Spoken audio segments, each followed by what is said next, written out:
আলহামদুলিল্লাহ, নতুন একটি পথ চলা শুরু করলাম। জীবনের নতুন একটি অধ্যায়ে পা দিলাম। অবশেষে আমি ইউনিভার্সিটিতে ভর্তি হয়ে গেলাম। আর আজকের ভিডিওতে আমি দেখাবো কিভাবে আমি ইউনিভার্সিটিতে ভর্তি হলাম।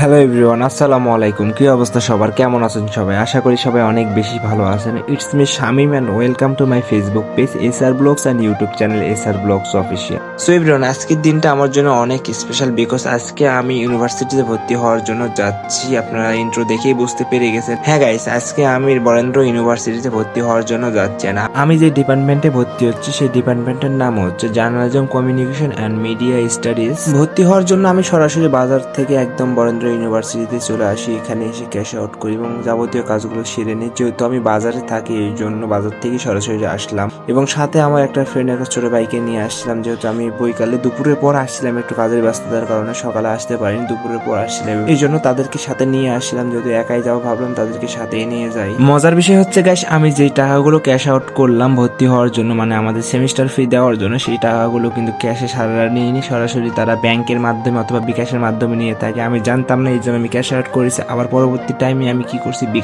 বিকাশ থেকে পেমেন্ট করেছি। এন্ড ফাইনালি আমি সমস্ত কাজ অফিসে কমপ্লিট করার পর আমি বেরিয়ে চলে আসি। বাইরে এসে এখানে আপনাদেরকে একটু দেখানোর চেষ্টা করতেছিলাম আমাদের ক্যাম্পাসটা উপর থেকে কত সুন্দর লাগতেছিল ক্যাম্পাসটা। আমি বাইরে এসে আমার ডিপার্টমেন্টের সামনে দাঁড়িয়েছিলাম। আপনারা দেখতে পাচ্ছেন আমার এই পাশে ডিপার্টমেন্ট ছিল। আমি আমার ফ্রেন্ডকে দেখাচ্ছিলাম যে আমাদের জার্নালিজম ডিপার্টমেন্ট। আর আপনারা অনেকে আমার ফ্রেন্ড রাজাকে চিনেন, সে আমার সাথে সবসময় থাকেন। গাইস, উপর থেকে আমাদের ক্যাম্পাসের বাইরে এই পরিবেশটি এত সুন্দর, এত জোস লাগতেছিল। আপনারা দেখলেই বুঝতে পারবেন কত সুন্দর লাগছে। আপনাদের কেমন লেগেছে অবশ্যই কমেন্ট করে জানাবেন। আর গাইস, এখানে আমি দেখাচ্ছিলাম যে নিচে ফুড কোর্ট দেওয়া আছে। এখানে আমি এখন থেকে রেগুলার খাওয়া দাওয়া করবো। লাইফে কি আছে গাইস, লাইফে খাওয়া ছাড়া কিছু নেই, এই জন্য আমি সেটা দেখাচ্ছিলাম আর ওদেরকে বলতেছিলাম, আর ওরা হাসতেছিল আমার এই কথা শুনে। বাই দা ওয়ে গাইস, আমাদের উপরে অফিসে সমস্ত কাজ কমপ্লিট হয়ে যাওয়ার পর আমরা নিচে চলে আসি। নিচে এসে ফাইলগুলো ঠিকঠাক করতেছিলাম, কাগজগুলো ঢোকাচ্ছিলাম এবং এখানে কিছু পিক তুলেছিলাম। যেহেতু প্রথম ভার্সিটিতে ভর্তি হয়েছি, কিছু পিক না তুললে তো হয় না, এই জন্য কিছু পিক তুললাম আমি এখানে। সেখানে পিক তোলার পর আমি সরাসরি ব্যাংকে আসছিলাম পেমেন্ট করার জন্য। এসে দেখি যে ব্যাংক একদম বন্ধ হয়ে গেছে, যেহেতু আমি বৈকালে 4টার সময় গিয়েছিলাম। এন্ড গাইস, যেহেতু ব্যাংক আমরা খোলা পাইনি, এই জন্য ওখান থেকে চলে আসি এই পাশে আসলাম। এই পাশে এসে আমরা এখানে মাঠের দিকে দেখতেছিলাম।